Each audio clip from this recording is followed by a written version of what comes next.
Hey everyone, I'm Scott Stokely and I'm in Peoria, Illinois at the Ledgestone Open, and it's loud. I'm going to have to talk over the bugs. Normally it's just the cars, but in Peoria apparently the bugs are louder than the cars. But I'm really happy right now. I shot 3 good rounds of golf and I made the cut. I'm going to get to play on Sunday. I'm in 48th place, and I don't know, maybe it seems strange that I'm so happy about this, because number one, there's 47 people beating me, but also, I'm not here for a participation ribbon. I'm here to win, right? So why would I be so happy being in 48th place? And I want to kind of share with you something that doesn't get talked about a lot, and that is what happens at the cut line or at the cash line, because most of the attention, deservedly so, is at the top. And there's some familiar names, occasionally, a new person jumps in here or there, but it's the familiar names, the best in the game, the best to ever do it. But there's another event going on, which is the players trying to cash or trying to make the cut. And the two strongest fields of the entire season this year, there was a cut right at the cash line to play on Sunday, and at both events, at the Dynamic Discs Open and the Ledgestone, I made the cut at both of them. And I'm going to tell you why I'm really proud of that, because it's not just about how good the game is at the very top, and it is, but it's about how many really, really, really good players there are out there. I mean, it's absolutely, there's no words to describe it. I mean, at the DDO and at the Ledgestone, the players that didn't make the cut, if you just took those players and had them show up at your tournament, you would have a stacked field worthy of coverage amongst players that didn't make it into the top 40%. It's not just that players are good, but the depth is just, it's unbelievable. And here's how I look at it. I think 60 people made the cut at Ledgestone, and roughly 10 of the players were Europeans. So about 50 U.S. players made the cut.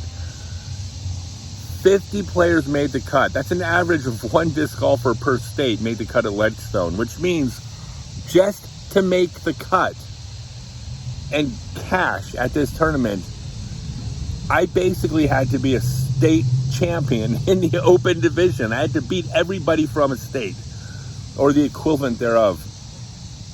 That's crazy. I shot 1,000 at 16 or 17 or I don't know, something like that golf. That's enough to win a lot of B tiers out there. And it's sniffing the title at some A tiers. It is just, oh my God, it's ridiculous. In a couple years, we're going to be fielding tournaments with 100 players, and every one of them is going to be 1,010 rated.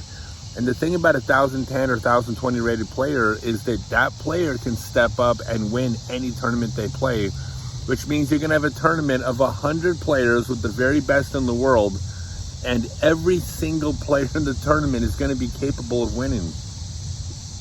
This is insane, y'all. By the way, FPO, enjoy it while you can, because it's going to happen to you all as well. The fields they've already gotten so deep in FPO that it seems like we have a new winner every single tournament, but it's not going to be long before you're going to have 40, 50, 70, 80 or whatever FPO players in a tournament that are capable of winning that event on a given weekend. This is what's supposed to happen. This is the way it is in ball golf. I mean, you go out to Wimbledon and tennis, you get long shots win all the time. Long shots win the Kentucky Derby. When there's enough good, talented competitors, then even the quote-unquote bottom of that field is capable of being the champion. And I just think that's insane. I feel honored to have made the cut at the two most competitive tournaments of the year. Even though I'm here to win, I obviously want to win, but I look around at the players and the skill level of the players that didn't make the cut at each of those two tournaments, and I'm beside myself thinking that I'm still able to compete with these kids. You know, I haven't been sniffing victory, a couple top 10s, you know, this year, but barely, not really in the hunt, kind of. But I still belong. You know, as long as I'm making the cut at these tournaments, there's no question I still belong out here. I'm still one of the guys. And I still plan on getting a win this year and shocking the world. But, God, I'm just proud to have made the cut. Again, I'm I still got it. At least on a given weekend, I got it enough to beat a who's who of world-class players, but only about 60% of them. I got to figure out how to knock out the other 40% before Worlds. But anyways, yeah, it's incredible. So much respect for all the players in the MPO and FPO, the level they've taken the game to. Unreal. Thanks, y'all.